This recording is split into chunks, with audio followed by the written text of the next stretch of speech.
आज अपन पढ़ेंगे लोक देवता पाबू जी के बारे में। पाबू जी के पिताजी का नाम दांदल जी था, उनकी माता का नाम कमला दे था। इनका जन्म स्थान कोलमंड फलोदी के पास जोधपुर जिले में पड़ता है। 1239 ईस्वी में इनका जन्म हुआ था। मैं एक बताना चाहूंगा, पाबू जी के भक्त थाली नृत्य करते हैं और रामदेव जी के भक्त कामड़िया पंथ वाले जो भक्त हैं वो कौन सा नृत्य करते हैं? तेरे ताली। ये ध्यान रखना, थाली नृत्य पाबू जी के भक्त करते हैं। पाबू जी की पत्नी का नाम फूलम दे, दूसरा नाम उसको सुप्यार दे नाम से भी पुकारा जाता था। ये सूरजमल सोडा अमरकोट के थे, उनकी पुत्री थी जिनका विवाह किनके साथ हुआ था? पाबू जी के साथ। और घोड़ी का नाम था केसर कालमी। केसर कालमी घोड़ी किसकी थी? पाबू जी की थी। वो घोड़ी थी, वो देवलचारण महिला थी, उनकी घोड़ी थी। ये केसर कालमी उनकी थी और जो पाबू जी के पास थी, जिस घोड़ी का नाम था केसर कालमी। और इनके सहयोग करने वाले, पाबू जी को सहयोग करने वाले एक चांदा थे और एक डामा, दोनों भील थे जो इनके सहयोगी थे।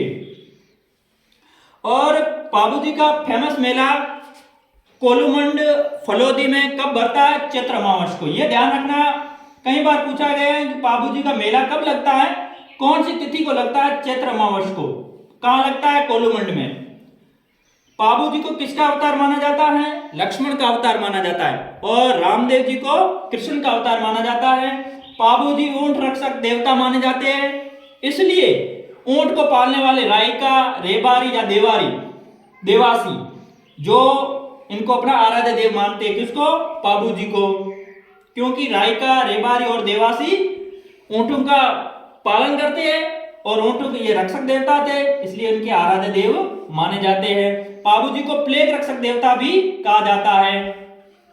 आप ध्यान रखना, पाबू जी लक्ष्मण के अवतार थे, ऊंट रक्षक देवता है, प्लेग रक्षक है और गो रक्षक देवता है, ये ध्यान रखना।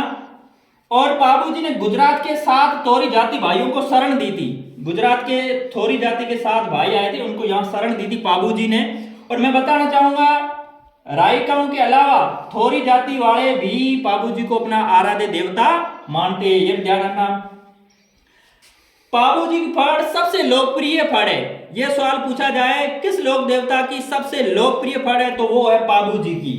और इनका इस फड़ का वाचन भी लोग करते हैं। और ये जब फड़ का वाचन करते हैं तो एक वाद्य यंत्र का प्रयोग करते हैं, जिसको कहते हैं रावण हथा वाद्य यंत्र। कई बार पूछा जाता है पाबू जी की फड़ का वाचन करते समय कौन से वाद्य यंत्र का प्रयोग किया जाता है, तो उस वाद्य यंत्र का नाम है रावण हथा, ये ध्यान रखना। और सबसे लोकप्रिय फड़ किसकी है? पाबू जी की। और इनकी मृत्यु, ये विवाह करने अमरकोट गए, लेकिन चौथे फेरे के बीच में उठकर जायल के जिंदराज खिंची से देवराज चारणी की गाय छुड़ाते हुए देचू गांव जोधपुर में पड़ता है, 1276 ईस्वी में वो लड़ते हुए मारे गए। क्योंकि देवल चारण्याणी थी, उनकी गाय थी, वो कौन जा रहे थे? जायल के जिंदराज खींची लेके जा रहे थे। जब चौथा फेरा था विवाह के समय, जब उनको पता चला, वहां बीच में विवाह छोड़ के वो इनसे लड़ने के लिए आ गए। देचू गांव के पास लड़ते हुए 1276 ईस्वी में उनकी मृत्यु हो जाती है। कई बार पूछा उनका युद्ध किनसे हुआ था? जायल के जिंदराव खींची से युद्ध हुआ था। क्यों हुआ था? क्योंकि देवराज चारणा की गाय ये लेके गए थे, जिंदराज खींची उनको छुड़ाने के लिए ये पाबू जी गए थे, इसलिए गायों की रक्षा की थी, इसलिए उसको गो रक्षक देवता भी कहा जाता है।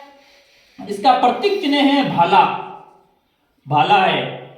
और पाबू जी के गीत या पाबू जी के पवाड़े वाद्य यंत्र के साथ नायक या रेबारी गाते हैं।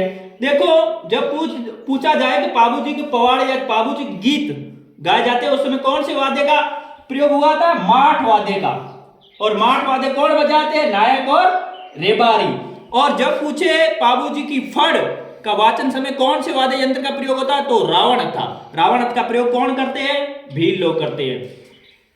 अब पाबू जी के संबंध में किन्ने किताब लिखी है, पाबू जी के बारे में कौन सी किताबों के जो लिखी गई है उसके बारे में हमारे को जानकारी मिलती है। एक पाबू प्रकाश लिखा था आसिया मोड़जी ने। मैं बताना चाहूंगा, पाबू प्रकाश में आसिया मोड़जी ने कहा है कि पाबू जी का जन्म कोलूमंड में न होके बाड़मेर जिले के जूना में हुआ था, जो आसिया मौर्य जी ने अपनी किताब पापू प्रकाश में उल्लेख किया है। और पाबूजीरा छंद लिखा था बीठू म्याजी ने, और पाबूजीरा दुआ ये लिखा था लगराज ने, और पाबूजीरा रूपक मोतीसर बगतावर, ये मोतीसर बगतावर ने पाबूजीरा रूपक लिखी। और पाबूजी के सोरठे लिखे थे रामनाथ। पाबूजी के सोरठे किताब किसने लिखी थी? रामनाथ ने। यह ध्यान रखना। एक पाबूजीरी बात लिखी थी लक्ष्मी कुमारी चुंडावत ने। किताबों के बारे में मैंने उल्लेख किया क्योंकि अध्ययन बोर्ड में अभी हाल ही में जो लोक देवता संबंधित जो भी सवाल पूछे थे उनकी पुस्तकें पूछी जाती है। अभी एक में पूछा गया 24 वाणियां किनकी किताब है, तो वो रामदेव की किताब थी, वो कवि थे। लेकिन ये किताब पाबूजी के बारे में अन्य लोगों ने लिखी है, तो ये ध्यान रखना। ये पूछा गया पाबूजी छंद किसने लिखा? बीठू म्याजी। कई एग्जाम पूछा गया, आरपीएससी पूछ रही है, और अध्ययन बोर्ड में लोक देवता संबंधी किताबें पूछी जा रही है जो उनके बारे में किसी ने लिखी है। तो पाबूजी के बारे में जितनी भी किताबें लिखी थी मैंने यहाँ समावेश किया है। तो जितने भी सवाल लोक देवता पाबूजी के संबंधित थे जो भी पूछे गए हैं और भी आने वाले एग्जाम में पूछे जाने की संभावना है, उसको मैंने इस टॉपिक में समावेश करने की पूरी कोशिश की है। तो आज अपना टॉपिक था लोक देवता पाबूजी। धन्यवाद।